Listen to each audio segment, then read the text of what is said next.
Hey, what is up guys, this is Norman3000. Today we take a look at the Sony HT-X8500.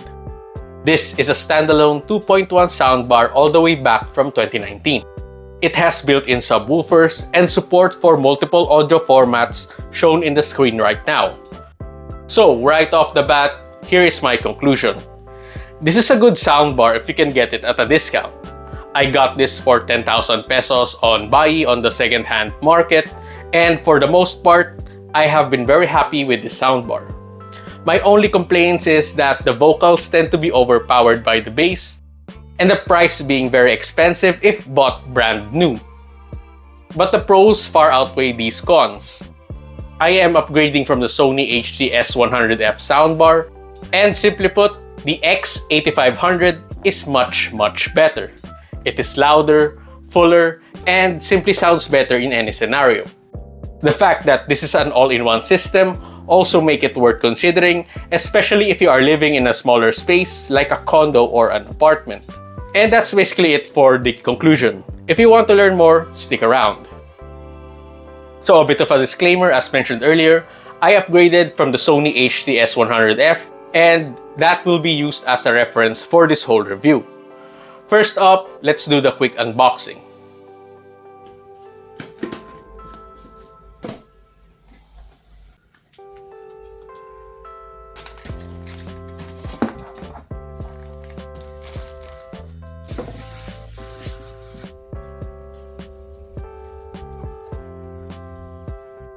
So this is a second-hand unit from Buy, but it still came with a box. So as we can see from the device here, there seems to be a couple of drivers here. There's one there, I don't know if you can see it. There's two here in the middle, and there's another one here and the side. This still looks very good for a second-hand device. For the ports, we have an optical input and eARC and an input. And we have the port here for the power. So at the top, you have your indicators here. There are 5 light indicators, and you have indicators for when it's using Atmos, DTS:X, vertical, TV, HDMI, and Bluetooth. This soundbar is a bit heavier than the S100F. This one comes in at about 3.1 kilograms, and the other one comes at 2.4 kilograms. Going on into the remote, we have a few options here. This is from Japan, so this is Japanese. I plan to buy an English version of this one because obviously I can't read Japanese yet.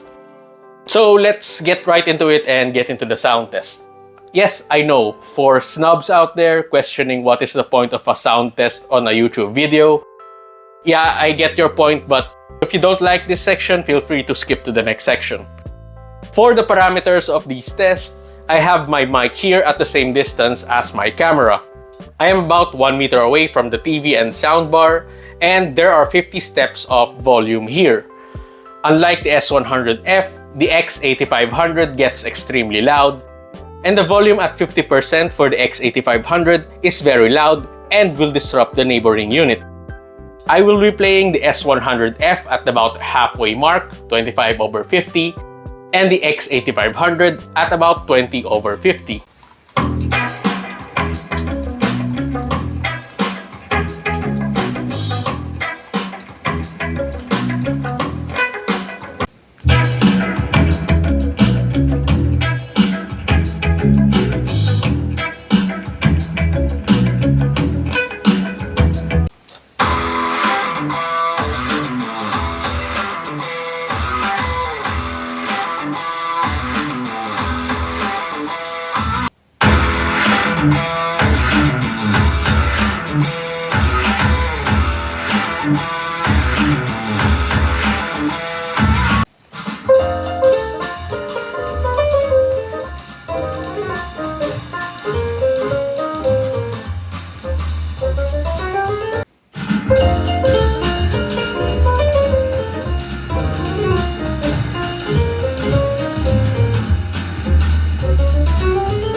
読んできたわ。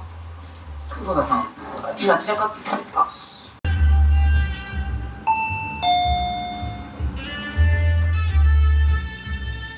はい。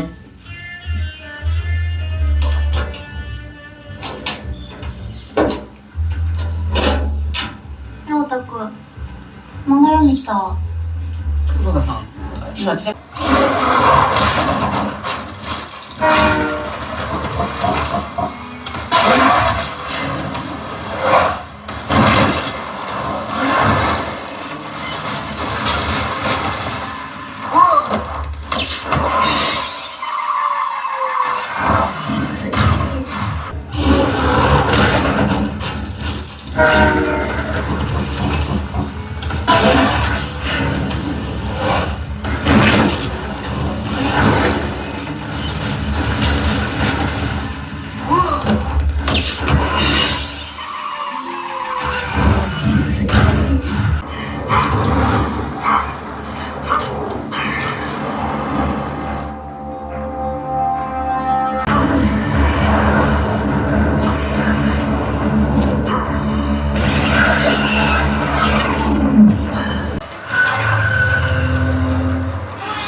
For sound quality, there is a clear difference, especially when it comes to the bass and soundstage. I don't know if the video is able to show it, but there is a big upgrade going on here. The volume is louder, the music is livelier, boom boom action scenes are, well, boom boomier. And there is a clear semblance of soundstage amidst the simple one-bar setup. While the S100S itself can get very loud, it pales in comparison to the X8500, which at 30/50 feels like you are committing crimes against your neighbors. Similar to the S100F, I do wish there was a screen here to tell you where you are at. Sadly, there are just lights here on the top. Thankfully for the volume, the 5 lights also represent the volume. 0 light means you are at about 0 to 10, 1 light is about 11 to 20, 2 lights is 21 to 30, and so on and so forth. Maybe I got used to the lack of visualization on the S100F, but the additional lights feel like a godsend. But honestly, they are not. I would still have preferred a screen, but well, what can you do? So let's get into the quick pros and cons of the X8500. For the pros, as I've mentioned, it can get extremely loud, it remembers your volume settings, it has no audio skips, the HDMI ARC is convenient for CEC, it has punchy bass, even without external subs, and it actually has an effective virtual surround sound.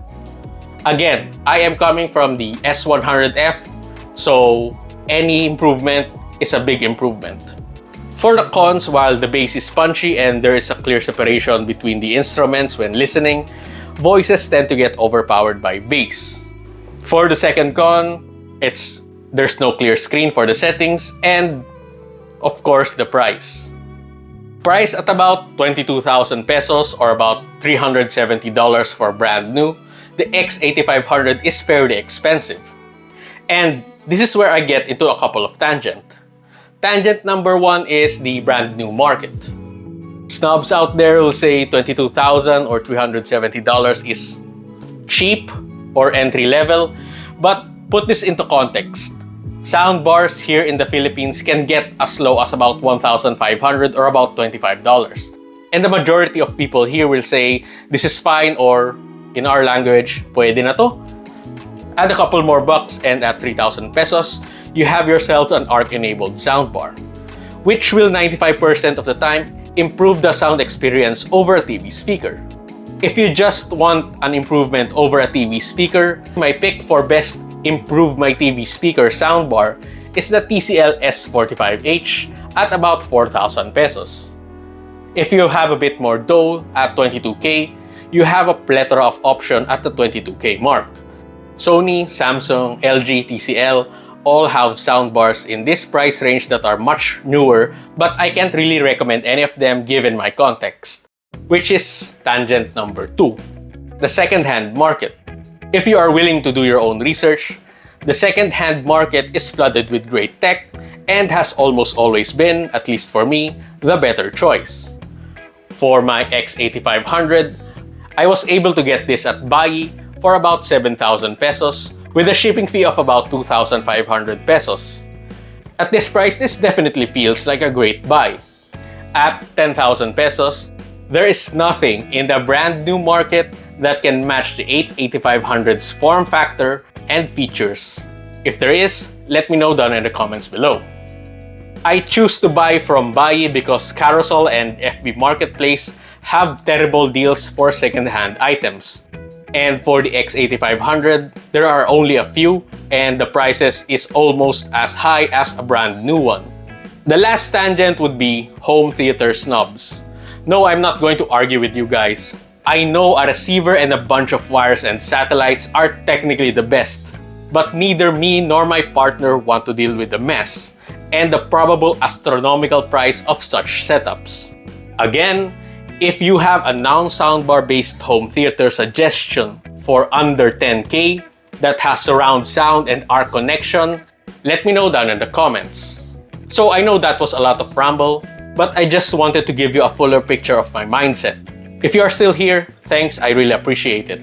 Where does that leave us with the X8500? The X8500 is a substantial upgrade from entry-level soundbars. It's loud and compact, and if you can find one used, this is great, especially if you can snag it below 10,000 pesos, shipping included. How about you? Do you have the X8500? Let me know your thoughts about this soundbar down in the comments.